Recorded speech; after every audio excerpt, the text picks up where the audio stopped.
പ്രവാസ ലോകത്തെ വാർത്തകൾ.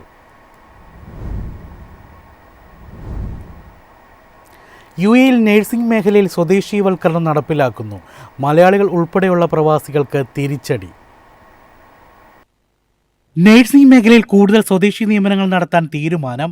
മേഖലയിൽ കൂടുതൽ ആനുകൂല്യങ്ങൾ പ്രഖ്യാപിച്ചും തൊഴിൽ കൂടുതൽ ആകർഷകമാക്കി കൂടുതൽ ആളുകളെ എത്തിക്കാനുമാണ് ശ്രമിക്കുന്നത്. 2 വർഷത്തിനുള്ളിൽ 1897 സ്വദേശികളെ നഴ്സിംഗ് ജോലി തെരഞ്ഞെടുത്തു. രാജ്യത്തെ മൊത്തം നഴ്സുമാരിൽ സ്വദേശികളുടെ എണ്ണം 2.8%. കൂടുതൽ ആളുകളെ ആകർഷിക്കാൻ മുൻപ് പദ്ധതികൾ ആവിഷ്കരിച്ചെങ്കിലും സ്വദേശീവൽക്കരണ ലക്ഷ്യത്തിലെത്താൻ സാധിച്ചില്ല. ഈ സാഹചര്യത്തിലാണ് കൂടുതൽ പ്രചാരണ പരിപാടികളിലേക്ക് മന്ത്രാലയം കടക്കുന്നത്.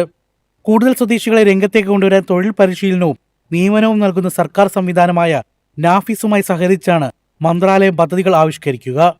നാഫിസ് അക്കാദമിക്, ആരോഗ്യ സ്ഥാപനങ്ങൾ, എമിറേറ്റ്സ് നഴ്സിംഗ് അസോസിയേഷൻ എന്നിവയുമായി സഹകരിച്ചാണ് ദേശീയതലത്തിൽ പദ്ധതി നടപ്പാക്കുക. വിദേശികളായ നഴ്സിംഗ് മിഡ്വൈഫറി പ്രൊഫഷണൽ എണ്ണം നിയന്ത്രിക്കുന്നതിനും ആലോചിക്കുന്നുണ്ട്. News desk MyFin TV.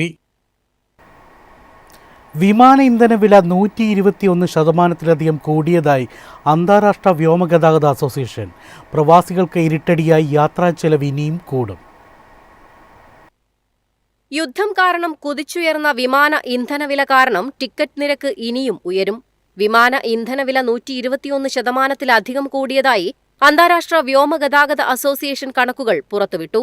കഴിഞ്ഞ ഏപ്രിലിൽ നിന്ന് ഈ ഏപ്രിലിലേക്ക് എത്തിയപ്പോഴാണ് വിമാന ഇന്ധനവില ഇത്രയധികം കൂടിയത്. വിമാന ഇന്ധന നിരക്ക് കൂടിയത് മാത്രമല്ല പ്രതിസന്ധി, മിഡിൽ ഈസ്റ്റിൽ പല സർവീസുകളും നിലച്ചതും തിരിച്ചടിയായിട്ടുണ്ട്. അയാട്ടയുടെ കണക്ക് പ്രകാരം ആഗോളതലത്തിൽ യാത്രക്കാരുടെ എണ്ണവും ഡിമാൻഡും കുറഞ്ഞിട്ടുണ്ട്. 3.46% കുറവ്. മിഡിൽ ഈസ്റ്റ് വിമാന കമ്പനികൾക്ക് ഡിമാൻഡിൽ 46.6% ഇടിവ്. ഗൾഫിലെ സ്കൂളുകൾ വേനൽ അവധിക്ക് അടയ്ക്കുന്നതോടെ നാട്ടിലേക്ക് പോകുന്ന പ്രവാസികളുടെ എണ്ണം കൂടും. ഈ കാലയളവിൽ ടിക്കറ്റ് നിരക്ക് ഇനിയും കൂടുന്നത് പ്രവാസി കുടുംബങ്ങൾക്ക് തിരിച്ചടിയാകും. News desk MyFin TV. Visa കാലാവധി നീട്ടി നൽകുന്നത് ഖത്തർ അവസാനിപ്പിച്ചു. നിയമം ലംഘിക്കുന്നവർക്കെതിരെ നടപടിയെടുക്കുമെന്ന് മുന്നറിയിപ്പ്. കാലാവധി കഴിഞ്ഞതോ ഉടൻ അവസാനിക്കുന്നതായ എല്ലാത്തരം എൻട്രി വിസകൾക്കും അനുവദിച്ചിരുന്ന താൽക്കാലിക കാലാവധി നീട്ടി നൽകൽ അവസാനിപ്പിച്ചതായി ഖത്തർ ആഭ്യന്തര മന്ത്രാലയം അറിയിച്ചു. ജൂൺ 7 മുതൽ ഈ തീരുമാനം പ്രാബല്യത്തിൽ വരും. ഫെബ്രുവരി 28 ആരംഭിച്ച US, ഇസ്രായേൽ, ഇറാൻ യുദ്ധത്തെ തുടർന്നുണ്ടായ പ്രാദേശിക സംഘർഷങ്ങൾ, വ്യോമപാത അടയ്ക്കൽ, വിമാന സർവീസുകൾ റദ്ദാക്കൽ എന്നിവ മുൻനിർത്തിയാണ് വിസ കാലാവധി നീട്ടി നൽകാനുള്ള തീരുമാനം പ്രഖ്യാപിച്ചത്. നിലവിലുള്ള വിസയുടെ കാലാവധിക്ക് ശേഷം സാധാരണ വിസ കാലാവധിയും പുതുക്കൽ നിബന്ധനകളും നിശ്ചയിച്ചിട്ടുള്ള ഫീസുകളും വീണ്ടും ബാധകമാകുമെന്ന് അധികൃതർ അറിയിച്ചു. നിശ്ചിത സമയപരിധിക്കുള്ളിൽ വിസകൾ പുതുക്കുകയോ ആവശ്യമായ ഫീസ് അടയ്ക്കുകയോ അല്ലെങ്കിൽ വിസ കാലാവധി കഴിയുമ്പോൾ രാജ്യം വിടുകയോ ചെയ്യണം. എല്ലാവരും നിയമങ്ങൾ പാലിക്കണമെന്ന് അധികൃതർ മുന്നറിയിപ്പ് നൽകി.